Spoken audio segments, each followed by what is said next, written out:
सुप्रभात बच्चों, आज हम हिंदी व्याकरण का नया पाठ शुरू करने जा रहे हैं। जैसे कि आप सभी जानते हैं, हमने भाषा पढ़ लिया और उसके बाद हमने किया वर्ण विचार।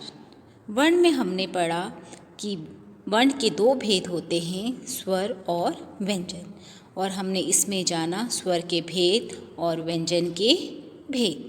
साथ ही हमने संयुक्त अक्षर संयुक्त व्यंजन के बारे में भी जानकारी प्राप्त की।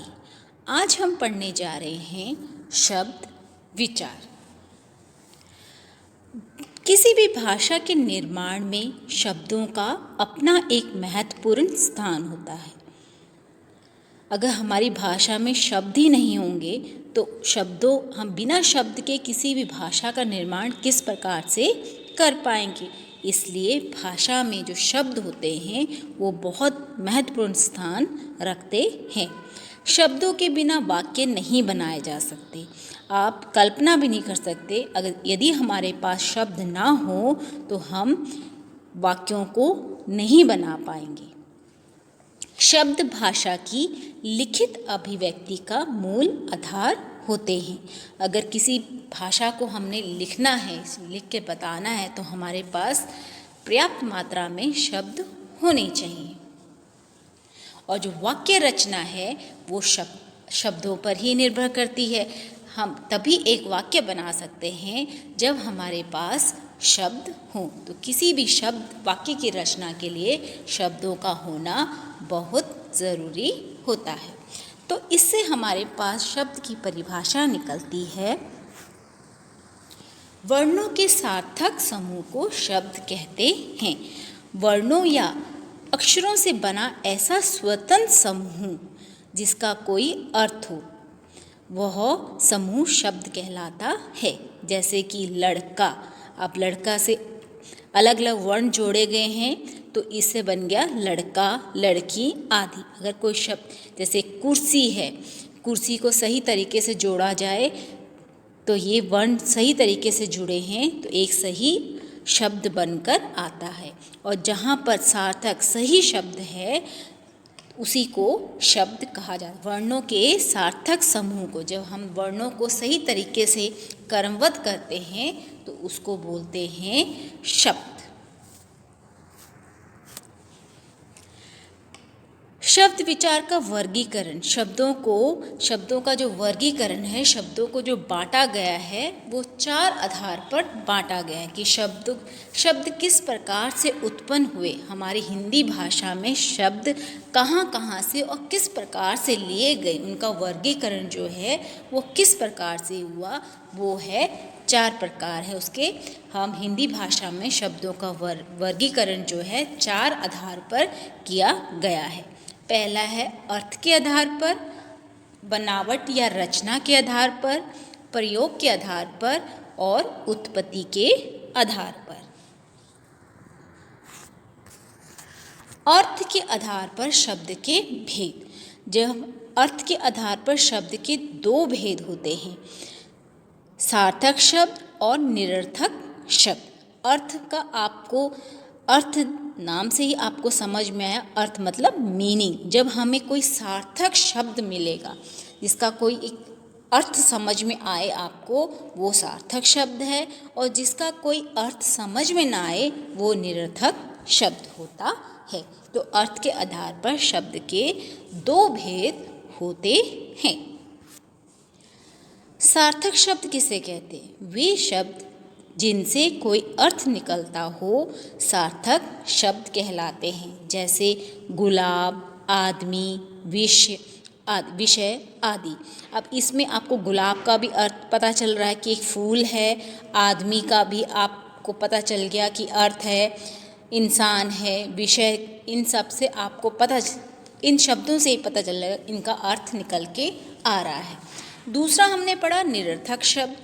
अब निरर्थक शब्द कौन से होते हैं? वे शब्द जिनका कोई अर्थ ना निकल रहा हो, जिनका कोई मीनिंग नहीं आता, उन्हें बोलते हैं निरर्थक शब्द। जैसे हम बोलते हैं ना, खाना वाना, खाना तो समझ में आया, वाना क्या होता है, देना, वेना, मुक्का वुक्का आदि ये शब्द होते हैं निरर्थक, जो इनके साथ लगते हैं। जैसे खाना आपको समझ में आया, सार्थक शब्द है, लेकिन जो वाना है वो निरर्थक शब्द है, क्योंकि उसका कोई अर्थ नहीं निकल रहा। तो ये शब्द कौन सा हो गया हमारे पास, निरर्थक शब्द।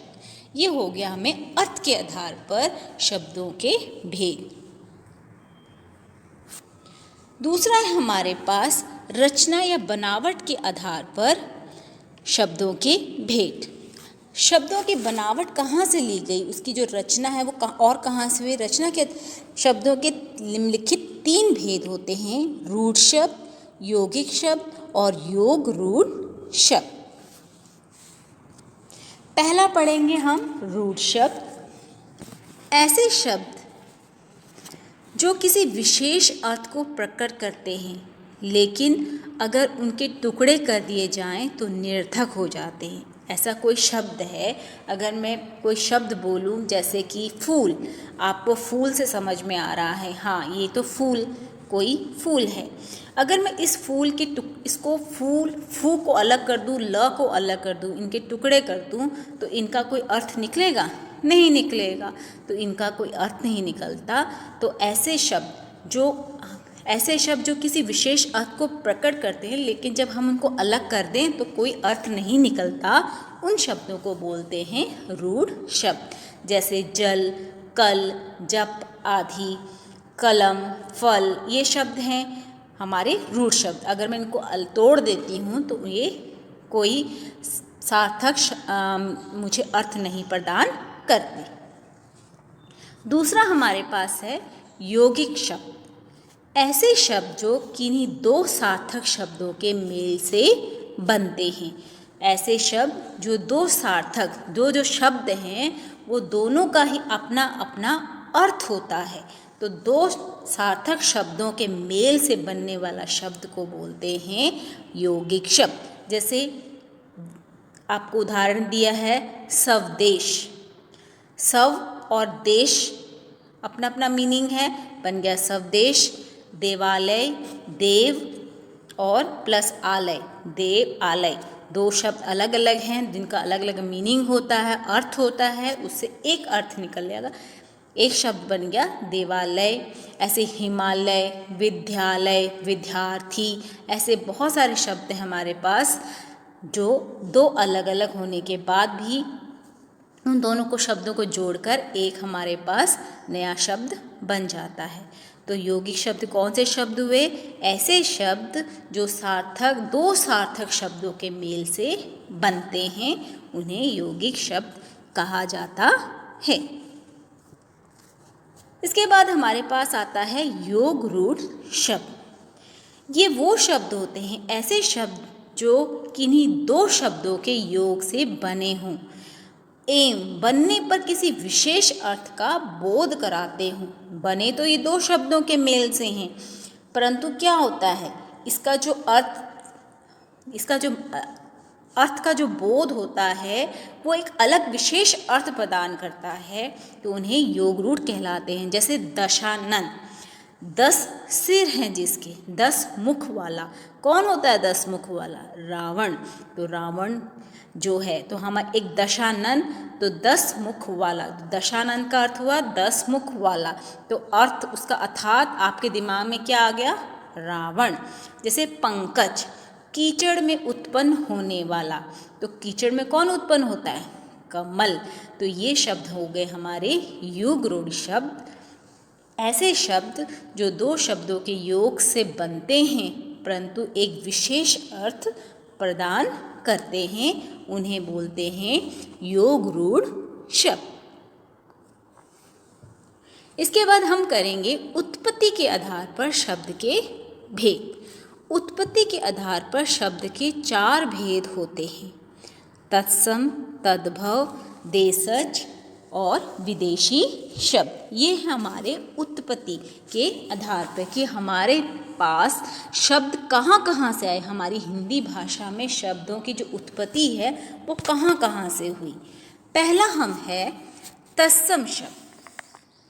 तत् मतलब उसके, सम मतलब समान, यानी ऐसे सब शब्द जिनकी उत्पत्ति संस्कृत भाषा में हुई और वे हिंदी भाषा में बिना किसी परिवर्तन के ही प्रयोग किए जाने लगे, उन्हें बोलते हैं तत्सम शब्द। कुछ शब्द ऐसे हैं जिनको हम संस्कृत में हमारा प्रयोग करते हैं, संस्कृत भाषा में बोली जाती है, लेकिन आज हमारी हिंदी में वो एज इट इज़ उसी प्रकार से आ गए हैं और अब हमें वो हिंदी के ही शब्द लगते हैं। जैसे पुष्प, पुस्तक, पृथ्वी, क्षेत्र, कार्य, मृत्यु, कवि, माता, विद्या, नदी, फल, अग्नि, पुस्तक आदि बहुत सारे ऐसे शब्द हैं जो तत्सम शब्द हैं और उनका प्रयोग हम हिंदी में एज इट इज, जैसे वो संस्कृत में थे वैसे ही हिंदी में आज कर रहे हैं। दूसरा हमारे पास है तद्भव शब्द। ऐसे शब्द जिनकी उत्पत्ति संस्कृत भाषा से हुई लेकिन वो रूप बदलकर हिंदी में आ गए। हमने ऐसे शब्द जो संस्कृत के रूप बदलकर हिंदी में प्रयोग, कुछ ऐसे शब्द थे जिनका कुछ हमने परिवर्तन कर दिया, जो संस्कृत के शब्दों से थोड़ा सा अलग कर दिया। जैसे पहला दुग्ध यानी कि दूध, अग्नि आग, कार्य काम, कर्पूर कपूर, हस्त हाथ, इस तरह की ये संस्कृत के शब्द हैं, इनको हमने हिंदी में परिवर्तन कर दिया, इनमें कुछ ना कुछ थोड़ा सा परिवर्तन लाया गया। ये हैं हमारे तद्भव शब्द। इसके बाद हमारे पास आते हैं देशज शब्द। ऐसे शब्द जो भारत की विभिन्न स्थानीय बोलियों में से हिंदी में आ गए हैं। हमने जैसे कि पहले भाषा में पढ़ा कि कुछ बोलियां होती हैं जो छोटे छोटे सीमित क्षेत्रों में बोली जाती हैं, वहाँ पे बोलियां होती हैं। तो ऐसी कई प्रकार के शब्द हैं जो बोली के थे, बोली भाषा में बोली जाते थे, लेकिन आज वो हमारी हिंदी भाषा में भी आ गए हैं। वे शब्द देशज कहलाते हैं। जैसे पेट, डिबिया, ईंट, पत्थर, किताब, रोड़ा, डोसा, समोसा, गुलाब जामुन, ये शब्द क्या थे? ये शब्द हैं विदेशज शब्द हैं जो आज हमारी हिंदी भाषा में प्रयोग में लाए जाते हैं। इसके बाद हमारे पास आते हैं विदेशी शब्द। विदेशी नाम से भी आपको समझ में आ गया, विदेशी मतलब जो दूसरे देश की हो। ऐसे शब्द जो भारत से बाहर की भाषाओं में हैं लेकिन ज्यों के त्यों हिंदी में प्रयुक्त हो गए। वो विदेशी भाषाएं हैं, हिंदी में नहीं, वो भारत के नहीं थी लेकिन दूसरे देशों से आए और उस हिंदी भाषा में वैसे के वैसे ज्यों के त्यों ही प्रयोग में लाए जाने लगे। वे शब्द विदेशी शब्द कहलाते हैं। यह विदेशी जातियों से हमारे बढ़ते मिलन से हम लोग जब विदेशी भारत में आए या भारत के लोग विदेश में गए, कुछ ऐसे शब्द जो आ गए जैसे तो उससे क्या हुआ, हमारी भाषा में वो पूरी तरह से बस गए। जैसे station, machine, rail, master, motor, ऐसे शब्द हैं जो विदेशी शब्द हैं और ये आए उर्दू से। अरबी, फारसी, अंग्रेज़ी, पुर्तगाली, तुर्की, फ्रांसीसी, ग्रीक आदि भाषाओं से आए हैं। अरबी से हमने क्या क्या शब्द लिए? अरबी से हमें औलाद, अमीर, कत्ल, कलम, कानून, गरीब आदि शब्द आए। तुर्की भाषा का शब्द है कैंची, चाकू, बारूद, लाश, बहादुर। पुर्तगाली शब्द अचार, आल्पिन, कारतूस। फ्रांसीसी भाषा है पुलिस, कार्टून, इंजीनियर। चीनी भाषा है तूफान, लीची, चाय, पटाखा आदि। और यूनानी भाषा है टेलीफोन, टेलीग्राफ। और जापानी भाषा रिक्शा आदि। ऐसी हमारी बहुत सी दूसरी भाषाओं से ये हमारी विदेशी भाषा के शब्द हैं जो आज हमारे हिंदी भाषा में भी बोले जाते हैं। इसके बाद हमारे पास चौथा है प्रयोग के आधार पर शब्द के भेद। हम किस प्रकार से शब्दों का प्रयोग करते हैं। प्रयोग के आधार पर शब्दों के दो भेद होते हैं। एक होता है विकारी शब्द और एक होता है अविकारी शब्द। विकारी शब्द कौन से होते हैं? ऐसे शब्द जिसके रूप में लिंग वचन कारक के अनुसार परिवर्तन होते हैं, वे शब्द कहलाते हैं विकारी शब्द। जिन शब्दों में लिंग के अनुसार परिवर्तन आ जाए और वचन के अनुसार परिवर्तन आ जाए, कारक के अनुसार।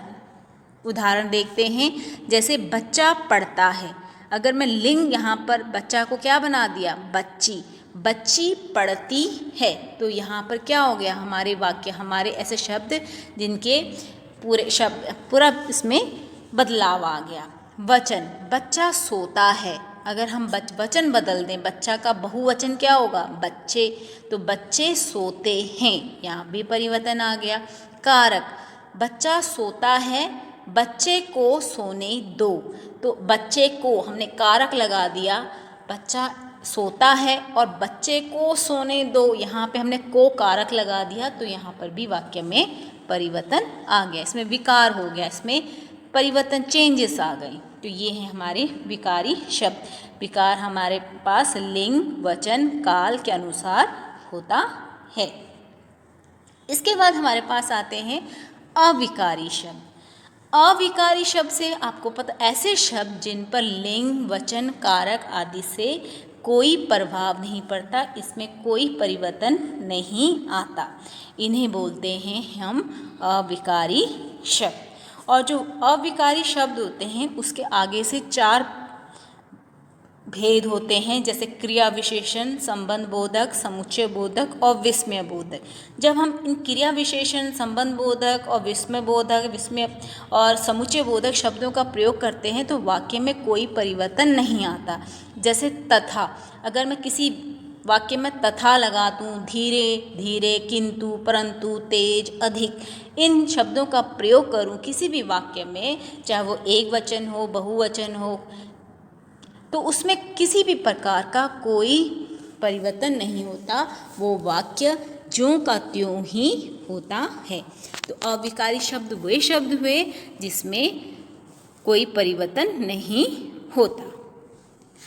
बच्चों, आज हमने इस पाठ में पढ़ा, जिसको हम दोहरा रहे हैं, वर्णों के सार्थक मेल से शब्द बनते हैं। उत्पत्ति के आधार पर शब्द 4 प्रकार के होते हैं: तत्सम शब्द, तद्भव शब्द, देशज शब्द, विदेशज शब्द। रचना और बनावट के आधार पर शब्द 3 प्रकार के होते हैं: रूढ़, यौगिक और योगरूढ़। अर्थ के आधार पर शब्द 2 प्रकार के होते हैं: सार्थक शब्द और निरर्थक शब्द। प्रयोग के आधार पर शब्द 2 प्रकार के होते हैं: निराकारी शब्द और अविकारी शब्द। पहला है विकारी शब्द और दूसरा है अविकारी शब्द। बच्चों, इस पाठ को आप स्वयं भी एक बार दोहराएंगे और आशा करती हूँ आपको ये पाठ समझ में आया होगा। धन्यवाद।